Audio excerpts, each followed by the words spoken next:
Welcome to this GiftWorks video. My name is Steve Faithful, and this is the second of a two-part video series showing you all the new features of GiftWorks 2011. At the end of the first video, I was showing you the phonetic search feature that allows you to search for donors in GiftWorks by how their name sounds. One of the reasons that we thought it's a benefit to search for names by how they sound is because it can hopefully reduce the number of duplicate donors that find their way into GiftWorks. But we know that that's probably an inevitability, that you're going to have duplicate donors within GiftWorks. And in previous versions of GiftWorks, we've added the ability to merge donors, but we didn't give you the ability to find some of those duplicate donors. And we hope that we've added a new tool that will help with that. To do that, I'm going to go over to the settings area and go to additional settings and tools. Under additional settings and tools, you'll see the existing merge donors feature, which existed in the previous version of GiftWorks. But what we've added is this ability to find duplicate donors. This find duplicate donors provides you with a list of criteria, that is, different fields that you can use to try to find duplicate donors. So in this case, if I wanted to find all the donors that had the same phone number and the same email address, I could go ahead and click Next, and GiftWorks will go ahead and search for all the donors that those two areas matched. In this case, it's providing me a list, and you'll see that the list has different alternating colors. And the alternating colors are just grouping the donors that it found that it believes to be duplicates together by color, so white or this turquoise type color. So in this case, you'll see it finds Amy Sue McBroom and Amy McBroom. And it found these because the phone number and the email address were the same. So at any point, you can go and choose different criteria. You can search up to five pieces of criteria to find your donors. And once you find them, you can go ahead and choose the donors you want. Click here, and I can choose the donors down here. And this is our existing merge functionality. So once you find these, you can then go ahead and select them.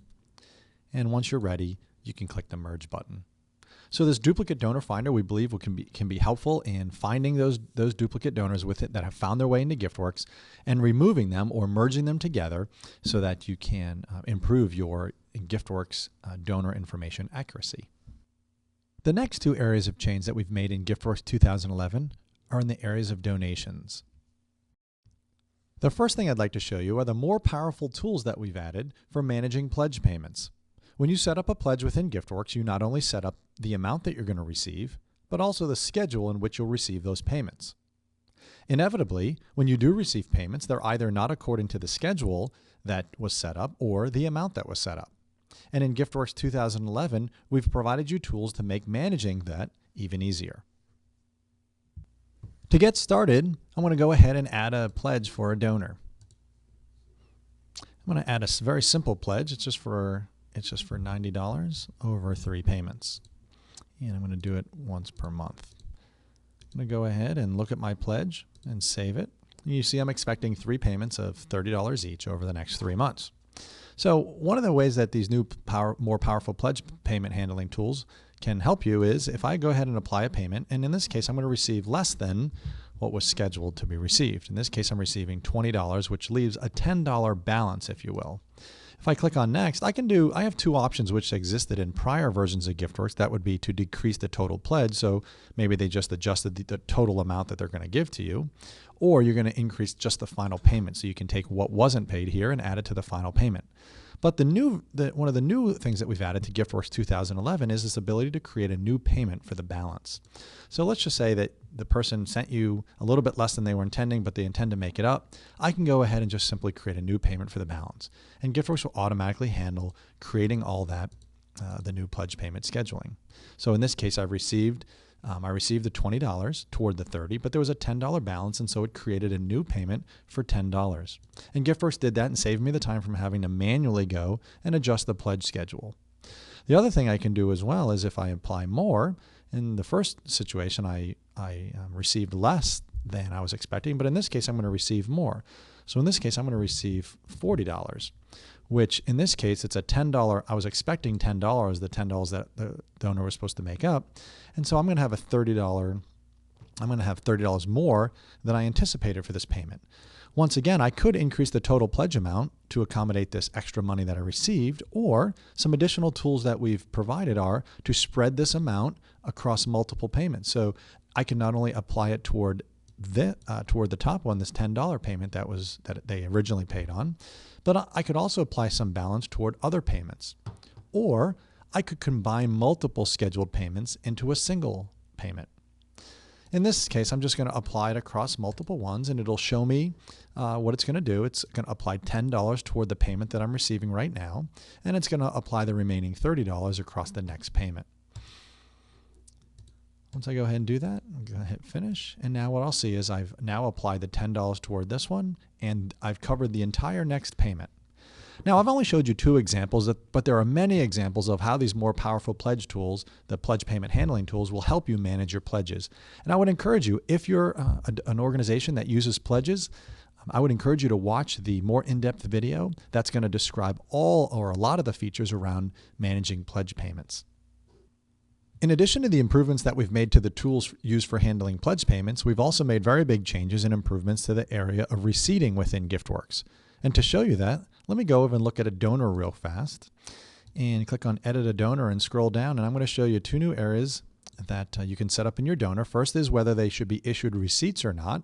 And the second one is a receipt group that this donor should be a part of. A receipt group is simply a way of segmenting your receipts to be able to produce different receipts at different times.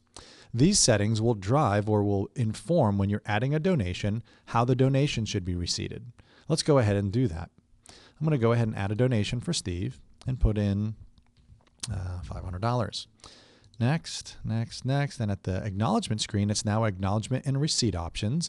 It's going to take that donor information, the defaulted donor information, and going to set it here. Now, I can override what was brought in from the donor if I want to. So if I didn't want to issue a receipt for this donation, I wouldn't have to. Or if I wanted to change the receipt group, I could. But what this does is allow you to set up a donor and define a donor's receipting preferences, and then have that used when you're adding a donation. When I go ahead and click on Next, I can go ahead and save this. And now that donation is part of this. It's going to be issued a receipt, and it's going to be receipted as part of the year-end receipt process. To do that, I'm going to go over to the mailing process. And now when I click on donation receipts, instead of when in previous versions of GiftWorks, it would just lump all receipts into the same group, now you can choose to do receipting for a specific receipt group at a time. You can also optionally add a date range if you'd want to as well. In this case, I'm just going to issue all the year-end receipts. Click on Next. And I'm going to go to choose recipients. I'm going to see that Steve has a lot of donations in here for $1, $2, $3, and $500 that need to be receipted. One of the benefits in GiftWorks 2011 is you can now send 1 receipt per donor. So you can include multiple donations on the same receipt. I'm going to go ahead and select my receipt. And I'm just going to use a traditional gift receipt. Click on Next. And I'm going to go ahead and preview this and show what the receipts will look like. So in this case, you're going to see that the receipt, I have 4 donations listed on the same receipt, and I can now use this to send out 1 receipt for all these donations. When I click OK, I can go ahead and generate these receipts, and then I can go ahead and record them. Once I do that, all these receipts have now been recorded that they've been receipted. So if we go back to Steve and we look at some of his receipts, we can scroll down and we can see that it's been receipted. I can view the receipt or clear the receipt. GiftWorks 2011 includes some great support for our Canadian users who have to comply with a little bit different rules than we do here in the United States regarding receipting.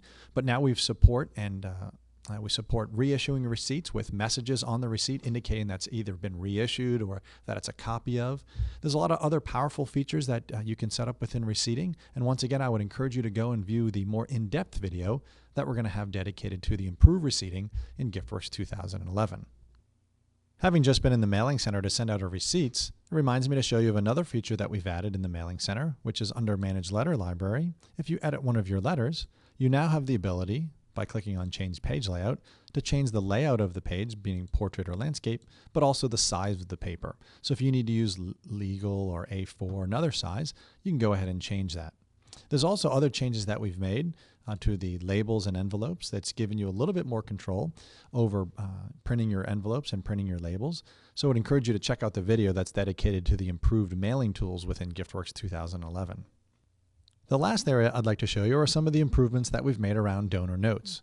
Notes are great in that you can keep as many notes as you want associated with the donor to track all your interactions and communication with that donor. Where GiftWorks has improved is the ability to retrieve information based on those notes. For instance, in the lower left-hand corner, you can search on notes and you can search by content of the notes. So if I just wanted to search for community and see all those donors that have the word community somewhere in their notes. I can also, under Smart Lists, use a Smart List to be able to, based on some of the note criteria, whether it be a date or a title or something in the body, or whether they have notes at all. And the last thing I can do is, under Reports, I can go ahead and produce a donor notes report, which will show me a list of donors and all their notes. Well, this concludes the two-part series of all the improvements that we've made to GiftWorks 2011. There's other things that we haven't included in this, but I hope that you'll tune in more for some of the more in-depth videos about all the new features we've added to GiftWorks 2011. Thanks for watching.